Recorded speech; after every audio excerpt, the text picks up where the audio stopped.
पांडवों का वंशधर इंद्रप्रस्थ में बैठा है, उसका नाम है परीक्षित। तुम उसको भी बुलाओ। बहुत ध्यान से सुनना, कथा बड़ी अच्छी है। तब परीक्षित जी महाराज को वज्रनाभ ने वृंदावन बुलवाया और वृंदावन बुला करके परीक्षित जी से कहा कि भैया सांडिल्य मुनि की आज्ञा से कुसुम सरोवर पर जाकर के कीर्तन करना है, तब वहां उद्धव जी प्रकट होंगे और श्री उद्धव जी से भागवत की कथा सुननी है, तभी माताओं का विरह शांत होगा। मैंने आपको इसलिए बुलाया है कि पूरी व्यवस्था, मैं तो नया हूं, मैं तो द्वारिका से आया हूं, मुझे तो यहाँ की ज्यादा व्यवस्थाएं पता नहीं, आपका इंद्रप्रस्थ समीप है, सब व्यवस्था आपको दिखवानी है। तो परीक्षित जी महाराज बोले निश्चित पूरी व्यवस्था मैं देखूंगा। मतलब एक प्रश्न मन में मेरे उठा था, मैंने अपने गुरुदेव से पूछा था, जब दसम स्कंद प्रारंभ होता है श्रीमद् भागवत में और वहां पर श्री परीक्षित जी महाराज को सुखदेव जी 2 श्लोकों में कृष्ण कथा सुना करके जब शांत हो जाते हैं तो परीक्षित कहता कथितो वंश विस्तारो भवता सोम सूर्ययो, मुझे कृष्ण की कथा विस्तार से सुनाइए। जबकि हम पूरी कथा अभी सुनेंगे तो कितनी राजाओं की कथा और कितने भाव सुखदेव जी महाराज सूक्ष्म सुनाते हैं, लेकिन परीक्षित कहीं नहीं कहते कि मुझे विस्तार से सुनाओ। और जब सुखदेव जी ने 2 श्लोकों में कथा सुनाई तो परीक्षित इतने व्यथित हो गए, उन्होंने ये तक कह दिया कि नाथ अगर आपने कुछ क्षण कथा और नहीं सुनाई ना तो मेरे प्राण निकल जाएंगे। पता नहीं क्यों अनायास ही मैंने अपने गुरुदेव से प्रश्न किया, मैंने कहा गुरुदेव परीक्षित के भाव सुनकर के ऐसा क्यों लग रहा है कि परीक्षित को ये रस पहले थोड़ा चखाया जा चुका है। तो हमारे गुरुदेव मुस्कुरा गए, बोले कि निश्चित। तब उन्होंने ये कथा सुनाई, भागवत के ही दूसरे महात्म की कथा है। बोले परीक्षित को पहले भागवत रस चखाया जा चुका था, ये पहली बार नहीं था कि वो सुखदेव जी से कथा सुन रहे थे, वो पहले कथा पंडाल में उपस्थित हो चुके थे। एक कथा का वो श्रवण लाभ लेने से थोड़े वंचित रह गए थे, पर कथा तक वो पहुंचे थे। कैसे? तो वज्रनाभ ने परीक्षित जी को बुलाया और परीक्षित जी से बुला करके कहा कि कथा करानी है और वहां कुसुम सरोवर पर जाकर के कीर्तन करना है, व्यवस्था सब आपको करनी। परीक्षित जी बोले निश्चित करूंगा। परीक्षित बड़े प्रसन्न हो गए चित्त में, जिन्होंने मेरे गर्भ में आकर के, मेरी मां के गर्भ में आके मेरी रक्षा करी, उनकी कथा सुनने को मिलेगी, उनको जानने का अवसर मिलेगा। उनको देख तो मैं पाया नहीं, कम से कम उनको जान करके उनकी मूर्ति अपने चित्त में बना लूंगा। 16,100 पटरानियों के साथ में वज्रनाभ और श्री परीक्षित जी महाराज कुसुम सरोवर गोवर्धन पहुंचे और वहां जाकर के उत्ताल कीर्तन किया और उस कीर्तन को सुनकर के वहीं वृक्षवल्लरियों में श्री उद्धव जी महाराज प्रकट हो गए और प्रकट होकर के आज्ञा कर दी कि हम भागवत की कथा सुनाएंगे, आप बड़े भाव से बैठ करके सुनो। सुंदर व्यवस्था की गई, दूर दूर तक निमंत्रण पहुंचाए गए, सब लोगों को जहां से जो आ सकता था सबको बुलाया गया कथा में। परीक्षित जी बड़े प्रसन्न थे, अब मुझे कथा सुनने को मिलेगी। प्रथम दिन था कथा का। श्री उद्धव जी महाराज जैसे ही मंच पर आकर के व्यास मंच पर विराजमान हुए, व्यास मंच पर सुशोभित उद्धव जी में साक्षात श्री कृष्ण का दर्शन परीक्षित को होने लगा। परीक्षित जी इतने व्याकुल हो गए थे, इतने व्याकुल हो गए, अपने हृदय पर हाथ रख के खूब रोए कि मेरे प्राण रक्षक श्री कृष्ण की कथा मुझे सुनने को मिलेगी। लेकिन तभी व्यास मंच पर बैठे श्री उद्धव जी महाराज ने परीक्षित को इशारे करके अपने पास बुलाया। परीक्षित जी महाराज समीप गए और समीप जाकर के कहा आज्ञा करें भगवान, मुझे क्या व्यवस्था करनी है। बोले आपको जो व्यवस्था करनी है वो इस कथा की सबसे बड़ी व्यवस्था है। बोले क्या है? बोले अभी अभी मुझे संकेत मिला है कि कलयुग आ गया है, कलयुग का आगमन हो गया है, द्वापर चला गया है और कलयुग का प्रारंभ हो चुका है।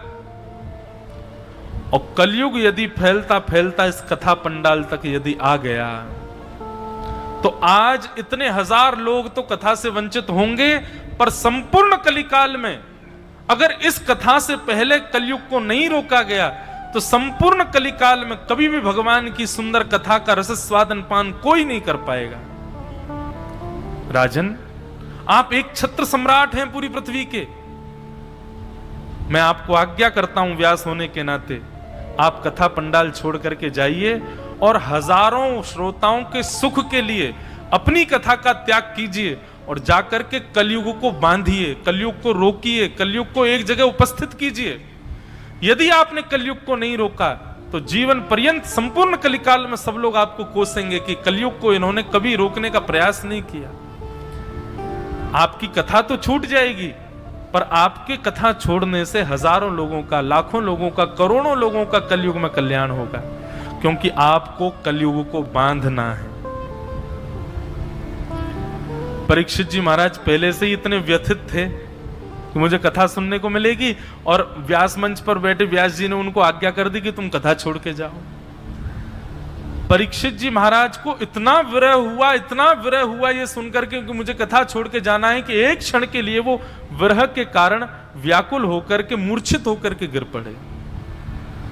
तब श्री उद्धव जी महाराज ने उनको अपनी गोद में लेकर के कहा, परीक्षित तुम चिंता मत करो, जब तुम कलयुग को बांधोगे तो कलयुग को बांधने के बाद तुम स्वयं उस कलिकाल को अपने सिर पर धारण करोगे। तब एक राजा के द्वारा तुमको श्राप लगेगा, और श्राप लगा करके जब 7 दिन के लिए तुम गंगा के तट पर जाओगे तो वही श्री कृष्ण जिन्होंने तुम्हारी मातृ गर्भ में आकर के रक्षा की, वही श्री कृष्ण सुखदेव जी का रूप धारण करके आएंगे और उनके मुख से कथा सुनने को तुमको प्राप्त होगी। ये मैं वचन देता हूं। तुम मेरी कथा मत सुनो, तुमको कथा सुनाने के लिए तो स्वयं श्री कृष्ण ही सुखदेव जी के रूप में आएंगे और वही तुमको कथा सुनाएंगे। और जो सुखदेव जी कथा सुनाएंगे वो इस ब्रह्मांड की सर्वोत्तम कथा होगी, तुम उसके साक्षी बनोगे, लेकिन उसके लिए तुमको अभी बलिदान करना पड़ेगा। तब श्री सुखदेव जी महाराज, तब श्री परीक्षित जी को थोड़ी चेतना आई और श्री परीक्षित जी महाराज व्यास मंच को प्रणाम करके, कथा को प्रणाम करके निकल गए कलयुग को रोकने के लिए। मूल भागवत जी में इस कथा को विशेष विस्तारित नहीं किया गया, परंतु यही बात है, परीक्षित को भेजा ही श्री उद्धव जी ने इसलिए था कि तुम कलयुग को जाके रोको। अगर कलयुग को उस समय परीक्षित जी ने नहीं रोका होता तो आज दत्त धाम में भी हम आप सब लोग बैठ के कथा नहीं सुन पा रहे होते।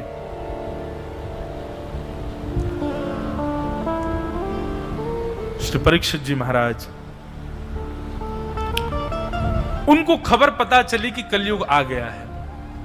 वो पहले से ही जानते थे कि कलयुग को रोकने के लिए तो मैं आया हूं, इसी के लिए भगवान ने मेरी गर्भ में आकर के रक्षा की थी कि कलयुग मेरे द्वारा ही बांधा जाएगा। और निकल पड़े आखेट में कलयुग से मिलने के लिए राजा परीक्षित। जैसे ही वन में गए तो वन में जाकर के देखा कि एक वृषभ, एक बैल जिसके 3 पैर कटे हुए हैं, वो अपने एक पैर से खड़ा है और उसके सामने एक गैया खड़ी है। उस गैया के नेत्रों से ऐसे आंसू बह रहे हैं जैसे कोई बालक उसका मार दिया गया हो। और एक भयाभय स्वरूप वाला व्यक्ति उस वृषभ के 4थे पैर को भी काट रहा है। बंधुओं, ये वृषभ कौन है? ये धर्म है। धर्म के 4 चरण हैं, सत्य, दान, दया और पवित्रता। कलयुग इन 4 चरणों में से 3 चरणों को काट चुका है। सत्य, दान, दया और पवित्रता, ये 4 चरण हैं। तो इसमें से सत्य को छोड़ करके दया, दान और पवित्रता, ये 3 चरण कलयुग के कट चुके हैं। श्री दत्त धाम में आपको पवित्रता का अनुभव हो रहा होगा। यहां से 2 किलोमीटर दूर जाकर के देखो, बाहर रोड पे ही चले जाओ। यहां मैं पहले ही दिन कह रहा हूं कि यहां कलयुग नहीं है, क्योंकि कलयुग वहां नहीं रहता जहां धर्म के 4 चरण हो, सत्य, दान, दया और पवित्रता। यहां 4 रूप देखने को मिलते हैं। सत्य भी है। असत्य बोलोगी कैसे? मौन हो सब लोग, किससे बोलोगे असत्य? सत्य। दान, यहां दान किया जा रहा है। किसका दान किया जा रहा है? अपने कंफर्ट जोन का, अपनी सुख समृद्धियों का। हम लोग अपने सुख से परे रह करके यहां बैठे हैं, उनका दान कर रहे हैं हम, तो दान भी है यहां पर। तो सत्य भी है, दान भी है, दया। दया तो दिखी रही है, छलक रही है सबके नेत्रों में, सबके भावों में। और पवित्रता, यहां तो 3 बार तो गंगा स्नान है ही, पर कुछ नहीं, आप बैठे बैठे यहाँ की हवा भी ले लोगे तो भी पवित्र हो जाओगे। यहाँ इतने पवित्र आत्माओं का स्पर्श करके हवा भी आपका स्पर्श कर लेगी तो पवित्र हो जाओगे। पवित्रता चारों। पर कलयुग में धर्म का केवल एक पैर बचा है, सत्य। दान, दया और पवित्रता, ये 3 पैर धर्म के कट चुके हैं। संसारी लोगों में ना तो दान का दर्शन होता है, ना दया का दर्शन होता है, ना पवित्रता का दर्शन होता है। और सुनिए, सत्य का दर्शन भी कितना होता है कि सत्य बोलने में तो वो भी अखरते हैं, लेकिन हां, सुनने की इच्छा रखते हैं। सत्य कितना बचा है कलयुग में? बोलता कोई नहीं है, पर सुनना सब चाहते हैं। इतना सत्य तो अभी भी जीवित है। तो सत्य एक पैर पर खड़ा था, और काला काला व्यक्ति जो उस धर्म के चौथे पैर को काट रहा है, यही कलयुग है। और सामने रुदन कर रही जो गैया है, यही पृथ्वी है। पृथ्वी रुदन करती है जब धर्म का ह्रास होता है। यह दृश्य जब कलयुग का देखा परीक्षित ने, अपनी तलवार निकाल करके मारने के लिए जैसे ही गए, चरणाश्रित हो गया। बोले भगवान मुझे मत मारिए। और प्रणाम करके दूर जाकर के एक वृक्ष के पीछे छुप करके खड़ा हो गया कलयुग। राजा परीक्षित बोले कलयुग से बाद में मिलूंगा, पहले धर्म से मिलूं। और वो जानते तो थे नहीं कि धर्म है, पर वो जानते थे कि संकेतिक रूप में ये कोई दिव्य ही है मेरे सामने। परीक्षित जी ने जाकर के पूछा, भगवान आप कौन हैं? बोले मैं धर्म हूं। और ये कौन है? बोले ये पृथ्वी है। दोनों के चरणों में प्रणाम किया। बोले आप दोनों का पालन करना मेरा कर्तव्य है, मैं एक छत्र सम्राट हूं, आज्ञा कीजिए, आपको कष्ट कौन दे रहा है? और यहां धर्म और परीक्षित का इतना सुंदर संवाद है श्रीमद् भागवत में। धर्म के साथ में परीक्षित का संवाद हुआ। परीक्षित जी ने प्रश्न किया, आपको दुख कौन दे रहा है? तो धर्म मुस्कुरा करके कहते हैं, व्यक्ति को दुख कौन देता है ये वो स्वयं नहीं जानता। किसी के दुख का कारण भोजन हो जाता है, किसी के दुख का कारण निद्रा हो जाती है, किसी के दुख का कारण पत्नी है, किसी के दुख का कारण पति है, किसी के दुख के कारण माता पिता हैं, किसी का दुख का कारण स्वयं का स्वभाव है। व्यक्ति किस बात से दुखी है परीक्षित, ये तुम स्वयं नहीं जानते। परीक्षित ने चरणों में प्रणाम करके कहा, भगवान मुझे उपदेश दीजिए। तब धर्म ने दुख के 4 कारण बताए। कौन कौन से? काल, कर्म, स्वभाव और अन्य का सुख। दुख के 4 ही कारण हैं बंधुओं संसार में। सबसे पहला दुख का कारण क्या है? काल, समय। कई बार समय ऐसा आ जाता है कि आपको दुख भोगना पड़ता है। चलते चलते फिसल गए, गिर गए, बैठे हैं कमर, चलो ये भी आपके कर्म का दुख हो सकता है, कुछ किया होगा इसलिए हुआ। पर काल का दुख कोरोना टाइम पे हम सब ने भोगा, वो काल का दुख है। कोई कहीं जा नहीं सकता, कोई कहीं आ नहीं सकता, घर में बैठे रहो, कुछ कर नहीं सकते, काम धंधे रुक गए, सबकी आमदनी रुक गई, ये काल का दुख है। दुख का सबसे पहला कारण क्या है? काल। कई बार समय खराब आ जाता है, इसलिए हमको दुख भोगना पड़ता है। दुख का दूसरा कारण क्या है? कर्म। जैसा करोगे वैसा भोगना पड़ता है। कर्म प्रधान विश्व रचि राखा, जो जस करहि सो तस फल चाखा। तो दुख का दूसरा कारण क्या है? कर्म। हम जैसा करेंगे हमको भोगना पड़ेगा, और चाहे कोई भी हो भोगना उसको पड़ेगा। और इस जन्म में, अच्छा, एक अभी 2-3 दिन पहले एक पंडित जी आए थे, मुझसे पूछ रहे थे, इसी विषय पर रात्रि में चर्चा हो रही थी। तो बंधुओं देखो, भगवान कहते हैं कर्मण्येवाधिकारस्ते मां फलेषु कदाचन, तुम्हारा अधिकार केवल कर्म पर है, तुम अपना कर्म करो। कई लोग इस चिंता में बने रहते हैं कि मेरे साथ ऐसा हो रहा है, तो मैंने क्या किया जो मेरे साथ ऐसा हो रहा है। भाई आप सोच नहीं सकते इस बात को। क्यों? क्योंकि ये जरूरी नहीं है कि इसी जन्म में किए कर्म को भोग रहे हो आप, पूर्व जन्म का भी हो सकता है। इसलिए भगवान ने स्पष्ट कर दिया, तुम्हारा अधिकार ये सोचने का है ही नहीं कि फल क्यों भोग रहे हो, फल किस भाव से भोग रहे हो। वो मेरा अधिकार है, मैं कौन से जन्म का तुमसे भुगवा रहा हूं। भीष्म पितामह ने पूछा, मुझे अपने 100 जन्मों की याद है कि मैंने कोई गलत काम नहीं किया, और मेरे रोम रोम में बाण लगाया ठाकुर जी। मुझसे ज्यादा पापी दुर्योधन, मुझसे ज्यादा पापी दुशासन, उन लोगों को इतनी पीड़ा नहीं हुई जितनी पीड़ा मुझको हो रही है मरते समय। मैंने ऐसा कौन सा पाप किया? तब भगवान कहते हैं 100 जन्मों की तुमको याद है, तुमको क्या लगता है 100 ही जन्म होते हैं? 101वां नहीं हो सकता। भीष्म पितामह सर पकड़ करके बैठ गए, बोले मतलब मैं अपने 101वें जन्म का कर्म भोग रहा हूं अब? ठाकुर जी बोले और नहीं तो क्या।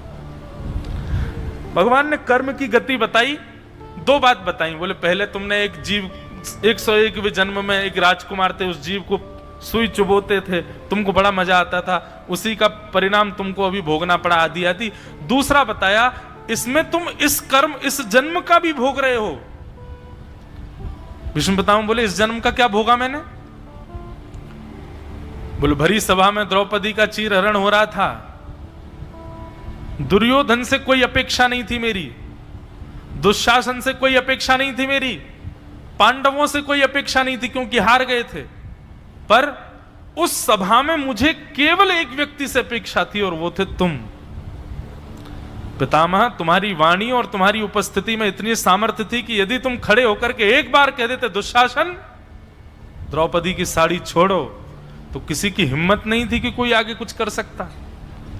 लेकिन तुम चुपचाप बैठे रहे, कुछ नहीं किया तुमने।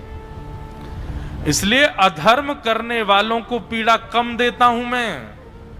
अधर्म होते हुए, अधर्म को रोकने की सामर्थ्य होते हुए और अधर्म होते हुए देखने वाले को अधर्म करने वाले से ज्यादा पीड़ा देता हूं मैं।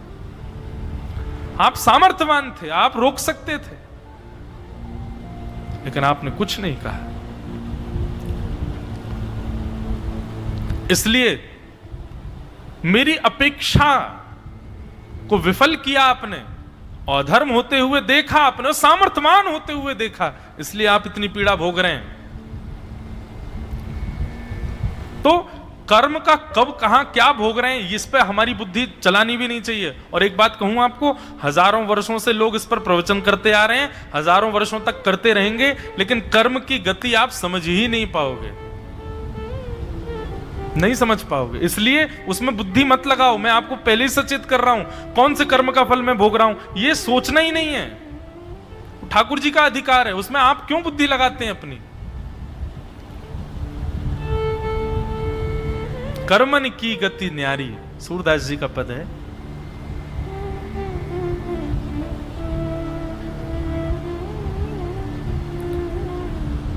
तो कौन से जन्म का कब कहां भोग रहे हैं कुछ नहीं कह सकते। तो पहले दुख का कारण काल, समय। आप लोगों ने यहां पर सत्यनारायण भगवान की कथा होती है, मराठी में ही होती है। सत्यनारायण भगवान की कथा में एक कथा सुनी है आपने? एक वैश्य था, उसने कहा था मेरे को एक संतान हो जाएगी तो फिर मैं कथा कराऊंगा। उसको एक पुत्री हुई, पुत्री धीरे धीरे बड़ी हो गई, पुत्री का विवाह हो गया। विवाह होकर के पुत्री विदेश चली गई। पिता का काम नहीं चल रहा था तो दामाद ने पिता से भी कहा आप भी हमारे साथ आके विदेशी रह लो। और वो व्यापारी अपने पुत्र और पुत्रवधू पुत्री और दामाद के साथ चला गया, वहीं व्यापार करने लगा। जिस राज्य में वो रहते थे उस राज्य के राजा के यहां चोरी हो गई। चोर सारा सामान लेकर के दौड़ने लगा, पीछे सैनिक पड़ गए। चोर ने देखा कि सैनिक अब पकड़ लेंगे तो उसने सारा सामान एक दुकान में फेंक दिया और वहां से भाग गया। सैनिकों ने आकर के देखा कि सामग्री इस दुकान में पड़ी है तो निश्चित चोर यही है। और उसने जबरदस्ती उस वैश्य को, उस व्यापारी को और उसके दामाद को पकड़ करके जेल में डाल दिया। वो खूब मना करते रहे, हमने नहीं किया, लेकिन गवाही ना होने के कारण और सबूत मिल जाने के कारण उनको दुख भोगना पड़ा। ये कौन सा दुख है?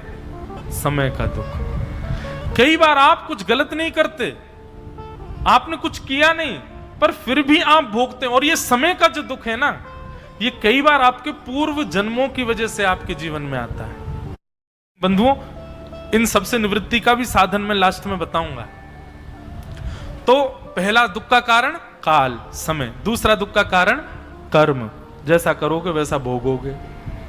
चाहे आप राजा हो, रंक हो, महाराज जी हो, पीठाधीश्वर हो, कुछ भी हो, आपने गलत किया है तो आप भोगेंगे, आप उससे बच नहीं सकते। कर्म की गति इतनी न्यारी है बंधुओं कि कर्म ने आकर के इतनी दया तक नहीं की कि भैया ये दशरथ जी राम जी के पिताजी हैं, इनको तो छोड़ दूं मैं, ये तो भगवान के पिताजी हैं। नहीं, वो विचार नहीं करेगा। वो ये विचार नहीं करेगा कि आप कितने साधक हो, कितने पुण्यात्मा हो। आपने गलत किया है तो आप भोगोगे। अरे मैं खड़े होकर के और न्यायाधीश को कह दिया, बोले महाराज जी होई सोई जो राम रची राखा। शास्त्र आज्ञा करते हैं कि वही होता है जो राम जी चाहते हैं। इसका मतलब मैंने चोरी नहीं की, राम जी इच्छा थी कि मैं चोरी करूं, इसलिए मैंने चोरी करी। लोग कई बार कथाओं के भी उदाहरणों को ऐसे लेके जाते हैं कि उससे वो सुरक्षित हो जाएं। न्यायाधीश भी पढ़ा लिखा, उसने भी कह दिया, बोले अच्छा होई सोई जो राम रची राखा। बोले हाँ। बोले वही रामचंद्र जी कहते हैं, कर्म प्रधान विश्व रचि राखा, जो जस करहि सो तस फल चाखा। जो जस करहि सो तस फल चाखा। हमारा 10 साल के लिए जेल में डाल दिया उनको, जाओ। पहला दुख का कारण काल, दूसरा दुख का कारण कर्म, और तीसरा दुख का कारण स्वभाव। आपका स्वभाव। कई लोगों की चित्तवृत्ति होती है, कुछ भी हो जाए, ना तो काल का दुख आया है ना कर्म का दुख आया, फिर भी दुखी बैठे हैं। वो क्यों दुखी हैं? स्वभाव ही दुखी बना लिया अपना। ए भाई, ए सुनो भैया, तुम इतने दुखी क्यों हो? तुम रो क्यों रहे हो? मैं रो नहीं रहा हूं, मेरा चेहरा ही ऐसा है। उसका चेहरा देख के ऐसा लगता है ये उदास ही बैठा है क्या, बेचारा रो ही रहा है क्या। ऐसे लोग होते हैं स्वभाव से दुखी। वो जबरदस्ती दुख से कहते हैं कि आओ मेरे जीवन में आओ, तुम्हारे बिना तो मैं रह ही नहीं सकता।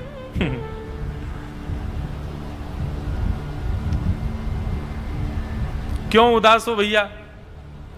बोले आज प्रसादी पाई थी, दाल में नमक कम था, सुबह से भूखा था मैं, भोजन करने बैठा, दाल में स्वाद ही नहीं आया, और इसी बात से दुखी हो गए महाराज।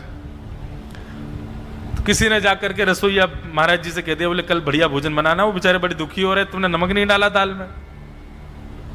अगले दिन उन्होंने बढ़िया प्रेम पूर्वक बनाया, अच्छे से सब कुछ देख के कि भाई नमक वमक ठीक पड़े। दूसरे दिन उन्होंने फिर से पाया, पाने के बाद कल वाले व्यक्ति ने फिर पूछा, हाँ भाई आज ठीक था सब, लेकिन वो फिर से नाराज हो गए, फिर से उदास हो गए। बोले आज भी ठीक नहीं था, कि आज क्यों नाराज? बोले नहीं, आज सब्जी बढ़िया बनी थी, दाल बढ़िया बनी थी, चावल भी बढ़िया थे, पकवान भी अच्छे थे, सब कुछ बढ़िया था, तो फिर उदास क्यों भैया? आज क्यों दुखी हो? मैं इस बात से दुखी हूं कि रसोईया अच्छा बनाना जानता, फिर इसने कल क्यों बिगाड़ा था? कल इसने गड़बड़ी क्यों की? जब इसको अच्छा बनाना आता था तो कल क्यों बिगाड़ा? उस बात से आज फिर दुखी हो गए। परसों भी उसी बात से लेके दुखी बैठे हैं कि परसों ऐसा क्यों हुआ। ऐसे लोगों को कहते स्वभाव से दुखी। और भैया ये स्वभाव से दुखी जो लोग हैं ना, इनको ना तो कथा प्रसन्न कर सकती है, इनको ना तो सत्संग प्रसन्न कर सकता है, इनको ना किसी व्यक्ति का संग प्रसन्न कर, ये कभी प्रसन्न नहीं हो सकते। ये 4 प्रकार के दुखों में 2 लोग तो सुखी हो सकते हैं और 2 लोग कभी सुखी नहीं हो सकते। पहला स्वभाव से दुखी व्यक्ति, और दूसरा दूसरे के सुख से दुखी व्यक्ति। चौथे दुख का कारण क्या है? दूसरे के सुख से जो दुखी है उसको कोई सुखी नहीं कर सकता। इसी को कहते हैं मात्सर्य। धर्म ने ये 4 दुख के कारण बताए, लेकिन अब मेरी एक बात सुनिए, जो हम लोग कर्म की गति पर बात कर रहे थे, कई बार बंधुओं देखो, भजन बल आपके प्रारब्धों को भुगवाता है, नष्ट कम करता है, पर हां मैं अपनी कथा में कहा करता हूं कि भजन और भक्ति क्या है? एनेस्थीसिया का इंजेक्शन है। एनेस्थीसिया का इंजेक्शन मतलब ऑपरेशन करने से पहले डॉक्टर लगा देगा, सुन्न पड़ जाओगे, आपको काटा तो जाएगा, रक्त तो निकलेगा, ऑपरेशन तो होगा, लेकिन आपको दर्द नहीं होगा। ठीक वैसे ही ये कथा, भक्ति, भागवत आदि भजन, ये सब क्या है? आपके कर्म के प्रारब्धों को भुगवाते हैं, और पूर्व के भी जो कर्म हो वो भी भुगवा देते हैं आपसे। पर जब आप भक्ति भागीरथी के आश्रय में आ जाते हैं, आपको पीड़ा कम होती है, आप प्रसन्नता से उसको सहन कर लेते हैं, सह लेते हैं, उससे फिर आप व्यथित नहीं होते, विचलित नहीं होते। इसलिए भजन बल यदि आपका है, जप करते हैं, नाम जप करते हैं, गुरु आज्ञा मानते हैं, कथा आदि सुनते हैं, और कथा में सुनी गई भावों को चित्त में उतार करके जीवन में उनका आगमन कराते हैं, तो निश्चित है जो कर्म से मिलने वाला जो फल है वो कहीं ना कहीं विशाल पर्वत की जगह सूक्ष्म हो जाता है।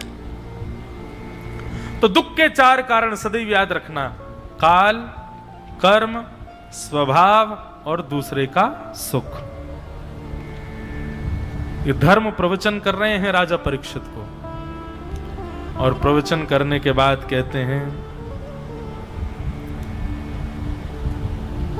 कि राजन,